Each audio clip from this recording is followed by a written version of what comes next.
출근하고 밤에 잠을 이루지 못했습니다. 제출 기간이 다가오는데 이게 진도는 나가지 않아서 아주 괴로웠습니다. 피곤한 중에 잠시 잠을 자려고 했는데 꿈속에서도 시달렸습니다. 꿈속에서 쫓기는 꿈을 꿨습니다. 연약하고 부족한 자신을 바라볼 때 심히 답답하고 낭만이 되었습니다. 이때 저는 주님께 묻습니다. 그리고 주님의 십자가를 기억하고 십자가에 못 박히신 그 모습을 그려봤습니다. 나를 사랑하시고 나를 위해 고통당하시는 그 모습을 마음에 연결했습니다. 그때 제 마음에 평강이 생겼고 또 영혼에 쉼이 있었습니다. 이는 세상 누구도 아무도 줄 수 없는 영혼의 평화였습니다. 그래서 그때 저는 고백했습니다. 여호와는 나의 목자시니 내게 부족함이 없으리로다. 과거를 그렇게 볼 때 주님께서는 항상 저의 목자가 되어주셨습니다. 제가 군 생활을 할 때 시편 23편을 암송하고 매일매일 이 말씀을 마음에 담고 생활했습니다. 힘든 군대 생활 속에서 영혼의 평강, 쉼을 얻게 되었습니다. 참 주님은 말씀하신 대로 나의 목자로서 함께 하시며 나의 모든 부족할 때 모든 것들을 채워주시는 분임을 깨닫게 됩니다.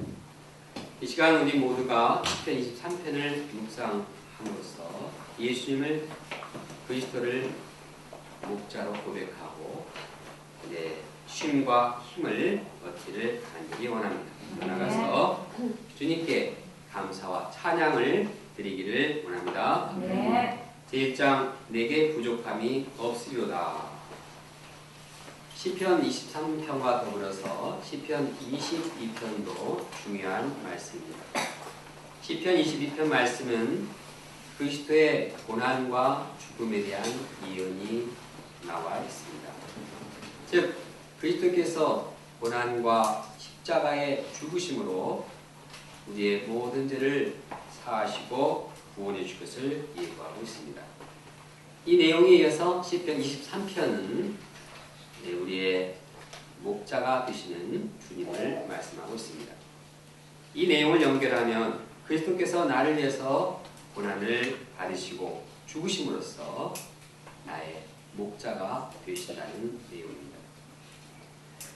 주님은 저절로 내 목자가 되신 것이 아닙니다.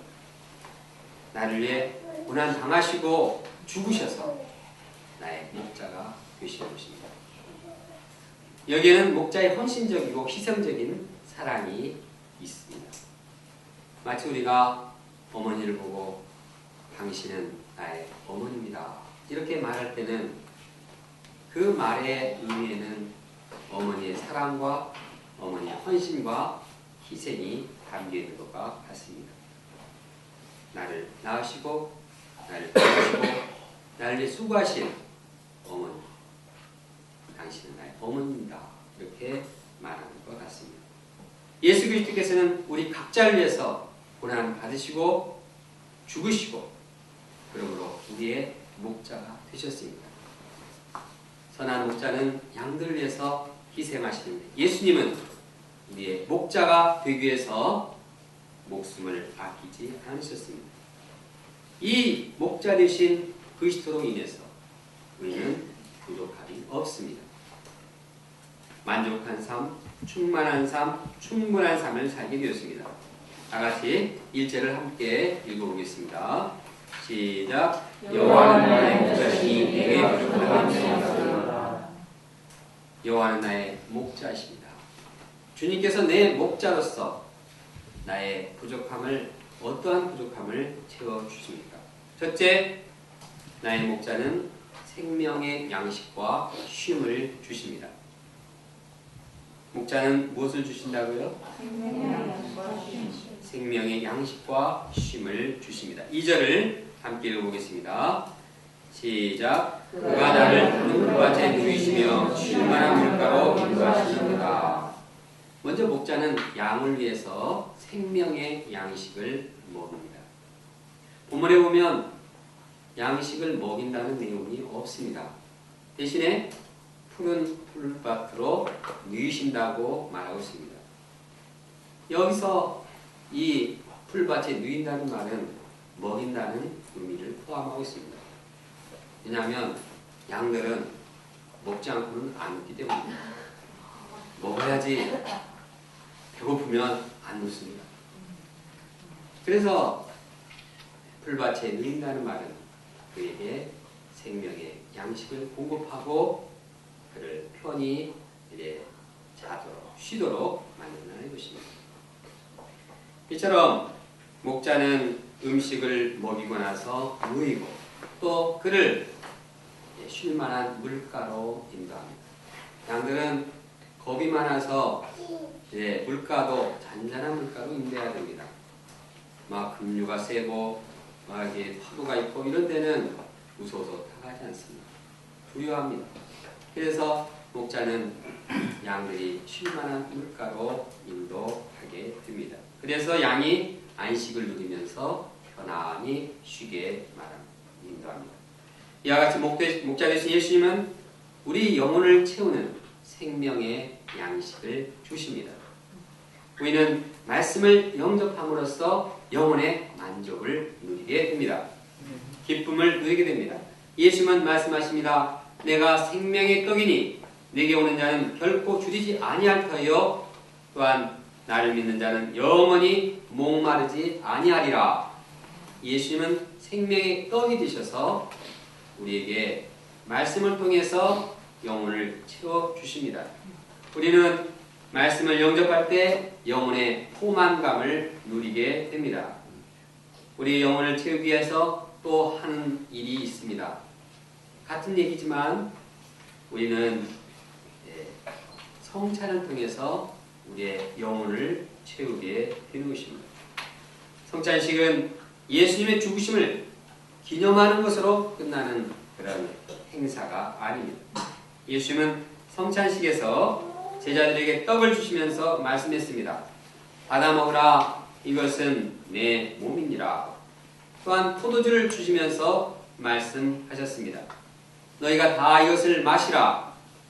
이것은 죄사함을 얻게 하려고 많은 사람을 위하여 흘리는 바 나의 피니라. 예수님의 떡, 예수님이 주시는 떡, 예수님이 주시는 포도주는 예수님의 몸과 예수님의 피를 의미합니다. 이 떡과 이 포도주를 마실 때 예수님이 우리와 함께 하시고 예수님이 우리와 연합하게 되고 예수님이 우리와 하나가 되는 것입니다. 그래서 내 마음에 예수님이 함께 하시고 예수님께서 살아계시고 우리의 내면은 예수를 인해서 참 만족과 충만한 은혜를 누리게 됩니다. 또한 예수님은 하나님께서는 성령의 생수로 쉴만한 생수로 우리를 인도하십니다. 그래서 우리의 마음에 성령의 생수가 흘러넘칠 때 그 마음에 기쁨이 있고 행복이 있고 만족이 있습니다. 이처럼 나의 목자로서 우리 주님께서는 예수님이 함께하게 하시고 성령께서 함께하시게 함으로써 우리를 풍족한 삶으로 인도하십니다. 성령님께서 함께하시고 예수님의 말씀과 예수님이 우리와 함께하는데 우리가 뭐가 부족하겠습니까? 우리 승섭이가 엄마 아빠가 다 이렇게 있으면 모든 거 다 제공하는데 뭐 부족한 게 있겠습니까? 그보다도 더 예수님이 그 말씀이 또한 성령께서 우리와 함께할 때 부족함을 느끼지 않는 것입니다. 부족할 이유가 없습니다. 둘째로 내 목자는 하나님의 이름을 위해서 의의 길로 인도하십니다. 양들은 그냥 놔두면 눈에 보이는 풀만 뽑아먹습니다. 특히 양들은 이 습관이 강해가지고 그냥 거기 가면 그 먹으면 계속 먹습니다. 여기 그냥 풀밭이 있으면 그 풀밭 남을 때까지 그냥 뿌리채 다 막 헤쳐놓습니다. 그렇게 되면은 이 풀밭이 완전히 못 쓰게 되죠. 이렇게 되면 나중에 양도 이제 그 풀밭에서 먹지 못하고 이렇게 양들을 돌보는 목자도 명예가 실추되는 것입니다. 결코 목자는 그렇게 양들을 인도하지 않습니다.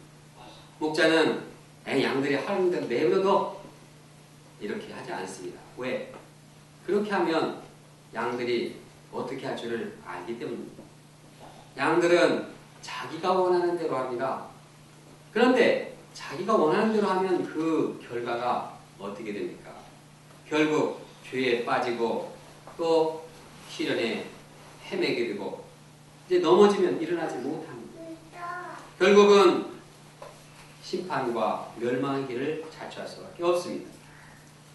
그러므로 양들은 이제 목자는 양들이 있는 그대로 이렇게 자기 원하는 대로 하기보다도 하나님의 이름을 위해서 살게 합니다.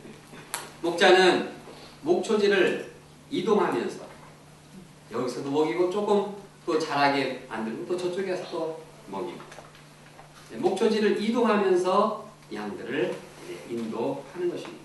이것이 양들이 사는 길이요 또 목자 자신의 이름이 더럽히지 않는 것입니다. 이처럼 목자 되신 예수님은 우리 모든 이것을 아시고 하나님의 이름으로 우리를 의의 길로 인도하십니다. 하나님의 이름을 위해서 새로운 길로 인도하시고 의의 길로 인도하시고 바른 길로 가게 하십니다. 올바른 길로 정의로운 길로 영원한 하나님 나라의 길로 우리를 인도하십니다. 이 길은 영원한 영광을 누리는 길입니다. 이와 같이 우리를 의의 길로 인도하시는 주님께서 우리와 함께 하시니 우리는 현재에 만족할 뿐만 아니라 미래에도 만족할 수가 있습니다. 우리의 길은 의의 길입니다. 목자 되신 예수님이 우리를 인도하는 길은 올바른 길이요 영원한 길이요 영광의 길이요 여기에 진정한 만족이 있습니다. 셋째, 내 목자는 어떤 어려운 상황에서도 함께 계십니다. 양들은 한 곳에서만 머물지 않습니다. 목초지를 옮기면서 이리저리 돌아다니면서 풀을 뜯습니다. 그런데 이렇게 이동하는 가운데 예기치 않은 이러한 험한 곳을 만나기도 합니다. 또 맹수를 만나기도 합니다. 또 사망의 음침한 골짜기를 지날 때도 있습니다. 그래도 양들이 두려워하지 않는 이유가 무엇입니까? 그것은 목자가 함께 있기 때문입니다. 4절을 함께 읽겠습니다. 시작. 내가 사망의 음침한 골짜기로 다닐지라도 해를 두려워하지 않을 것은 주께서 나와 함께 하심이라. 죄의 지팡이와 망대가 나를 안위하시나이다. 우리도 인생을 살면서 원치 않게 역경과 시련에 부딪힐 때가 있습니다. 오늘 우리 바울 목사님이 기도해서 나온 것처럼 정말 눈물 쓰다가 염려가 되고 걱정이 되고 답답하기도 합니다. 학문을 감당하다가 예상치 않는 결과가 나와서 아주 앞이 깜깜할 때도 있습니다. 직장인으로 인해서 염려하고 두려움에 빠질 때도 있습니다. 또 가정의 어려움으로 인해서 깊은 근심에 빠질 때도 있습니다. 죄로 인해서 참 마음이 어두워지고 절망하고 이제 깊은 어두움에 빠질 때도 있습니다. 건강이 예기치 않게 악화가 되어서 우리를 위협할 때 우리는 참 마음이 어두워지기 쉽습니다. 또 다른 사람으로 인해서 상처를 받을 때도 있습니다. 양들을 돕다가 참 낙심해서 죽을 맛을 보기도 합니다. 그러나 우리가 두려워하지 않는 이유는 어떠한 상황 가운데서도 주님께서 함께 하시기 때문입니다. 주님께서 지팡이와 막대기로 우리를 도우시고 보호하기 때문입니다. 이상을 보면 목자 되신 하나님께서는 우리 영혼을 생명의 양식으로 먹이시죠. 우리의 영혼에 쉼을 주시죠. 안식을 주시죠. 우리를 의로운 길로 인도하시죠. 우리를 어떤 어려운 가운데서도 지켜 보호하시고 우리를 함께 하시죠. 이런 목자가 우리와 항상 함께 하는데 우리가 뭐가 부족합니까? 부족함을 느낀다면 그것은 주님을 목자로 영접하지 못하기 때문입니다. 목자 되신 예수님에 대한 불신 때문입니다. 그 불신은 욕심 때문입니다. 내가 목자 되신 예수님을 믿지 못할 때 다른 것에 욕심을 부리고 그것을 인해서 마음의 불평과 불만과 부족함을 느끼기 때문입니다. 그러면 우리가 부족함을 느낀다고 하면 내 안에 있는 불신과 욕심을 회개해야 할 것입니다.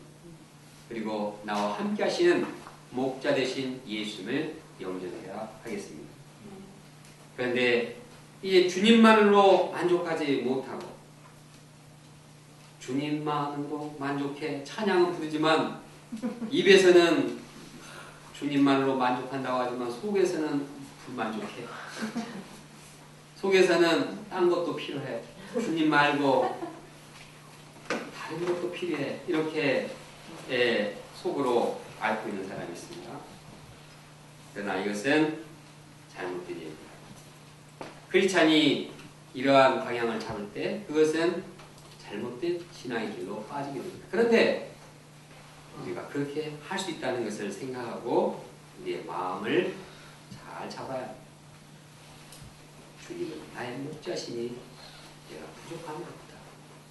얼마나 좋은 말씀이고 우리에게 만족을 주는 말씀입니다. 그런데 이 말씀을 우리가 실제적으로 생활에 실천하는 가운데 참 만족과 기쁨의 은혜가 충만하기를 원합니다. 네. 제2장 내 잔이 넘치나이다. 시인은 목자 되신 주님께서 부족함이 없이 베푸신 은혜를 감사하며 찬양하고 있습니다. 그런데 하나님의 은혜는 여기서 그치지 않습니다. 하나님은 이제 우리에게 밥상을 차려주십니다.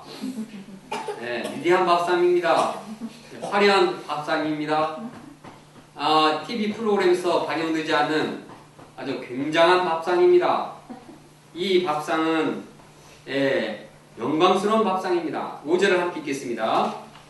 시작. 주께서 내 원수의 목전에서 내게 상을 차려주시고 기름을 내 머리에 부으셨으니 내 잔이 넘치나이다. 목자 되신 주님께서는 이제 우리를 최고의 VIP로 이제 대우하시고 융숭한 잔치를 베풀어 주십니다. 이 잔치는 원수들도 이제 참 부러워하는 잔치입니다. 원수들이 보란듯이 이렇게 아주 공개적인 잔치입니다. 여기에서 또 목자 되신 주님께서는 기름을 부어 주십니다. 기름을 붓는 것은 아주 지극히 환대하는 손님에 대한 극진한 환영의 표시입니다. 이 기름은 싸구려 해표 식용유가 아닙니다. 옥수수 기름이 아닙니다. 아주 비싸고 향기로운 이러한 기름을 부어주십니다. 우리는 이처럼 이제 우리를 위해서 잔치를 열어주시는 하나님이 계십니다. 상다리가 부러질 정도로 천연산, 천국 음식들로 가득 차려져 있는 상이 있습니다. 거기다가 하나님께서는 우리에게 성령의 기름을 부어주십니다. 그래서 성령의 사람이 되게 하시고 성령의 향기를 품게 하시고 이제 우리가 성령의 인생을 살아가게 하십니다. 얼마나 축복된 인생입니까? 이런 환대를 받은 시인은 한마디로 소감을 발표합니다. 그 한마디가 무엇입니까? 내 잔이 넘치나이다. 결론은 부족함이 없으리로다. 이걸로 이제 끝나는 게 아니라 부족함이 없다는 것은 좀 소극적인 의미가 아니죠. 나 부족함이 없다. 근데 부족함이 없는 것을 넘어서 이제는 이제 차고 넘칩니다. 옛날에는 그냥 이것만 있어도 그냥 부족함 없습니다. 살만합니다. 이런데 이제는 내 잔이 넘칩니다. 아주 축복이 넘치고 은혜가 넘치고 기쁨이 넘치고 공의가 넘치고 생명이 넘치고 사랑이 넘치고 모든 것이 넘치는 인생을 살게 됩니다. 목자 되시는 하나님을 위해서 우리 인생은 충만한 이러한 인생을 살아가게 되는 것입니다. 다윗이 받은 이러한 충만한 은혜는 다윗에게만 주어지는 것이 아닙니다. 하나님을 믿는 모든 사람들에게 이러한 충만한 은혜가 주어지게 됩니다. 왜냐하면 다윗의 목자 하나님은 나의 목자 하나님이 되시기 때문입니다. 성경에 나오는 모든 신앙의 인물들, 사도들은 다 이러한 충만한 은혜, 이제 내 잔이 넘치나이다, 이러한 고백을 하고 있습니다. 예를 들어서 요한은 고백합니다. 그분은 은혜가 충만하십니다. 더 나아가서 우리가 그의 충만한 데서 받으니 은혜 위에 은혜라. 은혜가 그치지 않습니다. 한 은혜가 오면 그것으로 끝이 잡고 또 은혜가 또 이어서 나옵니다. 그리고 또 계속 은혜가 부어지는 것입니다. 은혜에는 제한이 없습니다. 그래서 모든 필요를 채우기에 충분합니다. 이러한 은혜에 충만한 하나님, 그분을 고백하고 있습니다. 사도 바울도 예수님의 이 은혜로 인해서 우리가 더욱 은혜와 의의 선물을 넘치게 받은 자들이 되었다고 고백하고 있습니다. 하나님 은혜가 지극히 풍성하다고 고백합니다. 하나님이 능히 모든 은혜를 너에게 넘치게 하신다고 고백하고 있습니다. 그가 이렇게 넘치는 은혜를 고백하는 것은 그가 순탄한 인생을 살았기 때문만이 아닙니다. 사도 바울의 인생은 참으로 험난했습니다. 사도 바울처럼 고생이 많고 힘든 사람이 없습니다. 그런데도 어떻게 이렇게 그 은혜가 넘칠 수 있습니까? 내가 다른 사람보다 더 많이 수고했으나 이것은 내가 아니요 하나님께서 함께 하신 은혜다. 그가 이러한 역경과 시련과 이러한 고통 가운데서도 이 충만한 은혜를 느낄 수 있었던 것은 그가 그 마음에 하나님이 함께 하셨기 때문입니다. 함께 하신, 하나님이 함께 하신 사람은 은혜가 충만한 삶을 사는 것입니다. 그러나 하나님이 함께 하지 않는 사람은 아무리 가진 것이 많아도 항상 부족하고 항상 헐떡거리고 그렇다고 히딩크를 말하는 것이 아닙니다. 나는 항상 배고프다고 말한 그런 히딩크가 아니, 그것은 뭡니까? 계속 이렇게 질주하고자 하는, 도전하고자 하는 의식이 부족함을 말하는 것은 아닙니다. 우리가 하나님이 함께 하심으로 부족함이 없을 뿐만 아니라 우리에게 은혜를 풍성하게 채워주시는 그 주님을 고백해야 하겠습니다. 존 메가더 목사님은 그리스도 안에 우리의 충만한 책을 썼습니다. 그런데 거기에는 다음과 같은 내용이 있습니다. 주 예수 그리스도를 영접하면 모든 영적인 원천을 갖게 됩니다. 힘과 지혜와 위로와 기쁨과 평안과 의미와 가치와 목적과 소망과 인생의 모든 성취가 다 그분에게 달려 있습니다. 우리는 부족함이 없는 그리스도와 부족함이 없는 관계입니다. Our sufficiency in Christ. 주님 안에 풍족함. 다른 것은 필요 없다는 것입니다. 하나님의 말씀을 믿는 사람들은 이 분명한 진리를 의심할 이유가 없다고 강조하고 있습니다. 이처럼 우리가 우리의 목자가 되셔서 부족함 없이 채워주시는 하나님을 영접하고 감사와 찬양을 드리기를 원합니다. 지난해 한 해를 돌이켜볼 때 우리에게는 부족함이 없었습니다. 주님께서 때를 따라서 말씀을 주셔서 우리에게 생명의 양식을 공급해 주셨습니다. 누가복음 후반부와 마가복음 또 로마서 골로새서 시편 초반부에 말씀을 주셔서 우리 영혼을 채워 주셨습니다. 매일 일용할 양식 말씀을 통해서 은혜를 던지게 하셨습니다. 말씀을 통해서 우리가 죄악된 길에 빠지지 않도록 하셨습니다. 하나님의 이름을 위해서 의의 길로 가게 하셨습니다. 물론 우리가 죄에 빠져서 참 헤맬 때도 있었습니다. 그러나 하나님께서는 말씀을 통해서 우리를 의의 길로 계속 가도록 방향을 잡게 하셨습니다. 그래서 우리가 이와 같이 오늘도 예배를 보고 있지 않습니까? 오늘 세례를 받는 분들은 하나님 나라로 향하는 길로 인도받게 됩니다. 우리에게 베푸신 주님의 은혜를 우리 함께 오후에 나눌 수 있기를 원합니다.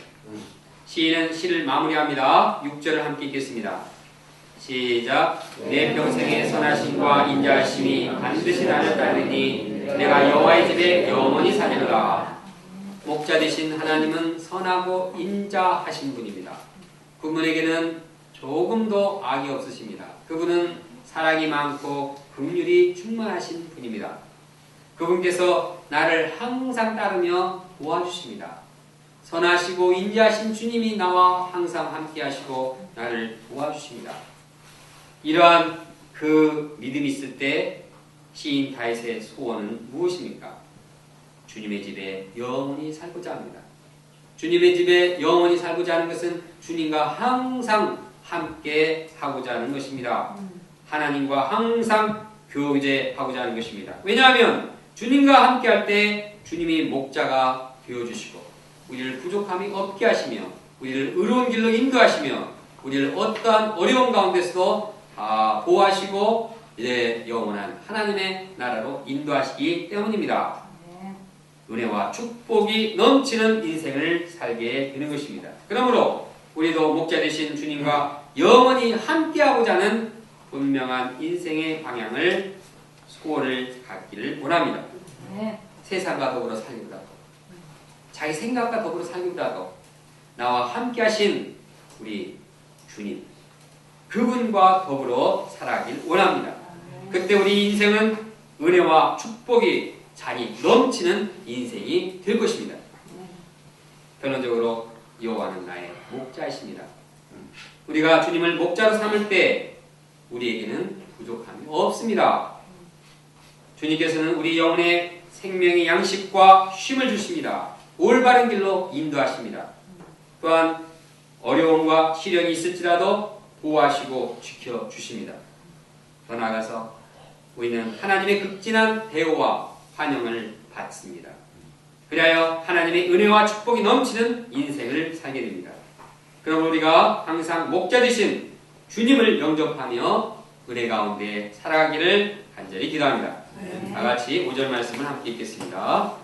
시작. 주께서 내 원수의 목전에서 내게 상을 차려주시고 기름을 내 머리에 부으셨으니 내 잔이 넘치나이다. 기도하겠습니다. 감사하신 하나님 아버지, 저희들 사랑하시고 귀한 말씀을 주셔서 감사합니다.